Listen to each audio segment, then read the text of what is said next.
हम यहाँ गुफ्तगू करेंगे इंशाअल्लाह। सबसे पहले तो मैं आपको याद दिलाना चाहूँगा कि इस्लामी क़ानून में निकाह के ख़ात्मे के लिए कितने तरीक़े हैं।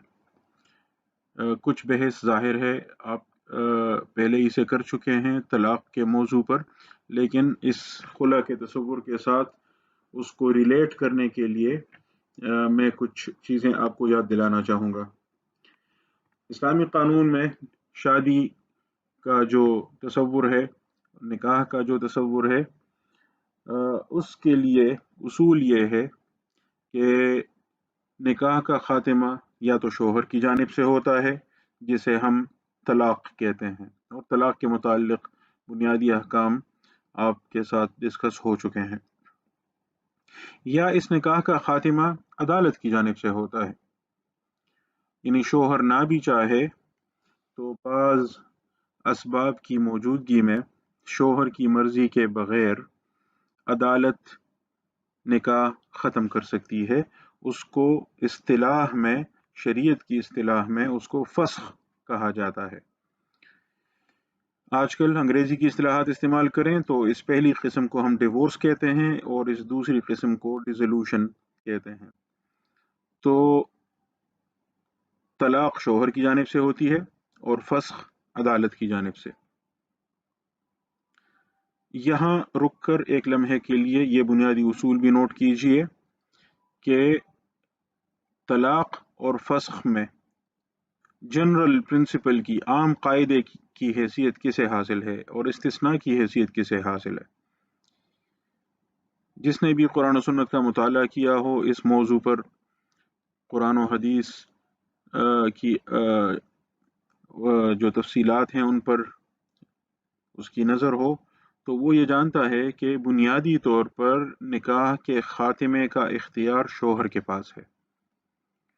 हाँ, बाज़ हालात में शरीयत ने अदालत को भी इख्तियार दिया है, तो वो बाज़ हालात ही हैं। अब अगर मैं कानून की इस्तिलाह इस्तेमाल करूं तो एक होता है कानून का आम कायदा, आम ज़ाबिता, उसको हम जनरल प्रिंसिपल कहते हैं, और एक होती है एक्सेप्शनल सिचुएशन। तो इस्तिस्नाई हालात के लिए मखसूस हालात में मखसूस शराइत के साथ कोई एक्सेप्शनल रूल मौजूद होता है, लेकिन एक्सेप्शन के लिए, इस्तिस्ना के लिए बुनियादी उसूल ये है कि उसको इस्तिस्ना ही रखा जाएगा, यानी उसको जनरलाइज नहीं किया जा सकता, ना ही उसकी शराइत को रफ़ा करके मज़ीद वुसअत दी जा सकती है। तो इस्तिस्ना उन सूरतों में होगी जिन सूरतों की तसरीह खुद कुरान में या हदीस में ज़िक्र हो, और जिन सूरतों की तसरीह एक्सप्लिसिटली यानी वो मौजूद ना हो कुरान और हदीस में, तो उन सूरतों को हम इस्तिस्ना के तौर पे नहीं मान सकते। यानी क़ियास नहीं किया जाएगा कि चूंकि फलां फलां हालत में भी इजाज़त है तो इस हालत में भी इजाज़त होनी चाहिए। नहीं, वो जो फलां फलां हालत में इजाज़त दी गई है वो एक्सेप्शन के तौर पे दी गई है, तो हम मज़ीद कोई नई एक्सेप्शन नहीं क्रिएट कर सकते। तो ये बुनियादी उसूल है कि निकाह का ख़ात्मा शोहर की जानिब से होता है। हाँ, बाज़ मखसूस सूरतों में रसूलुल्लाह सल्लल्लाहु अलैहि वसल्लम ने अदालत का ये इख्तियार, अदालत को ये इख्तियार दिया है कि वो निकाह को ख़त्म कर दे शोहर की मर्ज़ी के बग़ैर, या उसकी मर्ज़ी जाने बग़ैर, या उसकी मर्ज़ी के ख़िलाफ़। लेकिन ये जो मखसूस सूरतें हैं ये मखसूस सूरतें ही हैं, इन पर क़ियास करके कोई और नई सूरत पैदा नहीं की जा सकती।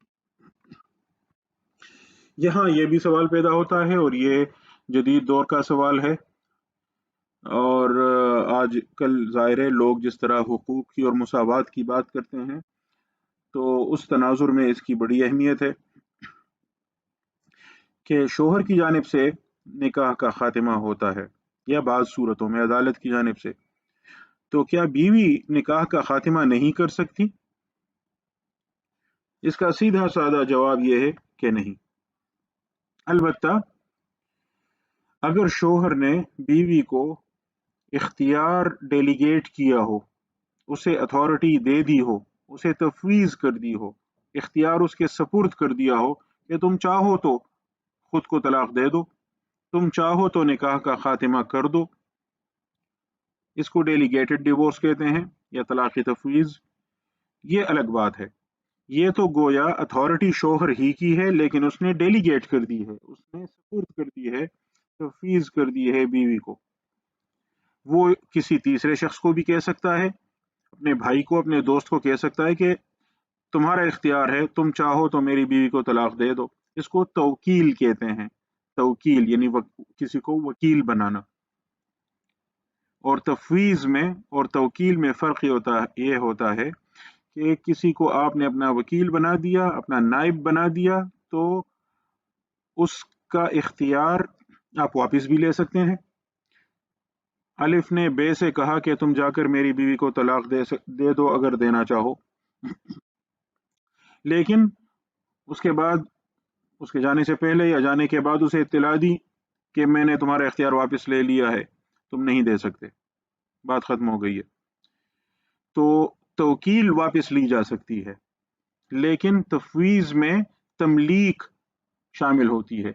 यानी बीवी को जब इख्तियार डेलीगेट कर दिया तो ये तवकील नहीं है, ये तमलीक है। यानी अब वो इस इख्तियार की मालिका बन गई है, तो अब इस तफवीज़ को वापस नहीं लिया जा सकता। ये फ़र्क याद रखिएगा कि अगर शोहर ने किसी और को इख्तियार दे दिया कि वो मेरी बीवी को तलाक दे सकता है, तो इस इख्तियार को वो शोहर वापस ले सकता है। लेकिन बीवी को इख्तियार तफवीज़ कर दिया तो उसको वो वापस नहीं ले सकता, क्योंकि यहाँ वो मालिक बन जाती है इस हक की। हाँ, उसने तलाक का हक इस्तेमाल कर लिया। अब उसके बाद सवाल यह है कि रुजू का हक किसके पास होगा। तो रुजू का हक शोहर के पास उसी तरह है जैसे पहले यह हक उसके पास था। यानी तलाक का इख्तियार दे चुकने के बाद वो इख्तियार तो वो वापस नहीं ले सकता, लेकिन तलाक का वो इख्तियार जब बीवी ने इस्तेमाल कर लिया तो उसके बाद रुजू का हक शोहर के पास बदस्तूर मौजूद है। अलबत्ता अगर उसने बीवी को तलाक बाइन का इख्तियार दिया हो, वो तलाक जिसके बाद रुजू नए निकाह के बगैर मुमकिन नहीं होती, तो अब अगर बीवी ने तलाक बाइन का वो हक इस्तेमाल कर लिया तो तलाक बाइन वाक़ हो गई। अब रुजू के लिए निकाह की शर्त है और निकाह के लिए बीवी की रजामंदी की ज़रूरत है। तो इस सूरत में ज़ाहिर है कि रुजू मुमकिन नहीं होगा जब तक बीवी भी राजी ना हो। लेकिन अगर तलाक बाइन नहीं है, रजई है, रिवोकेबल है, तो अगर बीवी ने तलाक तफवीज़ का हक इस्तेमाल करते हुए तलाक रजई खुद को दे दी है, तो उसके बाद भी शोहर के पास रुजू का हक बाकी रहेगा। तो यहाँ उसूल ये हुआ कि तलाक शोहर की जानिब से होती है। हाँ, बाज़ सूरतों में अदालत फस्ख कर सकती है निकाह को, और शोहर चाहे तो अपना इख्तियार किसी और को तवकील के जरिए डेलीगेट कर सकता है, वापस भी ले सकता है, और बीवी को तफवीज़ करके उसे इस हक का मालिक भी बना सकता है, और इस सूरत में वो इख्तियार वापस नहीं ले सकता। अलबत्ता बीवी ने इस्तेमाल कर लिया तो रुजू के बारे में सोचा जाएगा कि अगर तलाक़ रजई थी तो रुजू का हक शोहर का है, तलाक़ बाइन थी तो रुजू मुमकिन है, लेकिन उसके लिए नए निकाह की ज़रूरत है और नए निकाह के लिए बीवी की रजामंदी की ज़रूरत है। तलाक़ तफवीज़ के बारे में ये भी नोट कीजिए कि शोहर चाहे तो उसे 3 तलाक का इख्तियार दे दे, चाहे तो 2 का दे दे, चाहे 1 का दे दे। इसी तरह शोहर चाहे तो उसे तलाक़ रजई का इख्तियार सिर्फ दे दे या तलाक़ बाइन का दे दे। इसी तरह शोहर चाहे तो उसे कहे कि अभी इस मजलिस में तुम चाहो तो खुद को तलाक दे सकती हो। तो जब वो मजलिस ख़त्म हो जाती है, दोनों अलग कामों में लग जाते हैं, तो वो इख्तियार भी ख़त्म हो जाता है। और ये भी हो सकता है कि वो उसे किसी मखसूस वक्त तक ये इख्तियार दे दे कि फ़लाँ तारीख तक, फ़लाँ दिन तक तुम ये इख्तियार इस्तेमाल कर सकती हो, या उसे किसी वाक़ये पर मशरूत कर दे कि अगर यूँ हो जाए तो फिर तुम खुद को तलाक दे सकती हो। और इन शराइत के बगैर मुतलक एब्सोल्यूट अथॉरिटी भी उसको वो डेलीगेट कर सकता है। तो बहरहाल ये इख्तियार शोहर का है, और वो चाहे तो शराइत के साथ दे दे, चाहे तो मुअल्लक़ करके दे दे, चाहे तो बिल्कुल मुतलक़न दे दे, एब्सोल्यूट अथॉरिटी उसको दे दे। اب جب یہ صورت آپ کے سامنے واضح ہو گئی ہے تو اگلا سوال یہ ہے کہ پھر یہ خلا کیا چیز ہے؟ ہمیں تو اردو کی کتابوں میں عام طور پر اور ٹی وی پر میڈیا پر بھی جس طرح طلاق اور خلا کا قاعدہ بیان کیا جاتا ہے تو ہمیں تو یہ بتایا جاتا ہے نا کہ طلاق شوہر کا حق ہے اور خلا عورت کا حق ہے۔ یہ جیسے میں نے عرض کیا یہ 20ویں صدی میں کلونیلزم کے بعد کا ڈسکورس ہے، شریعت میں ایسا نہیں ہے۔ شریعت میں خلا کیا ہے میں اب اس کی وضاحت کروں گا۔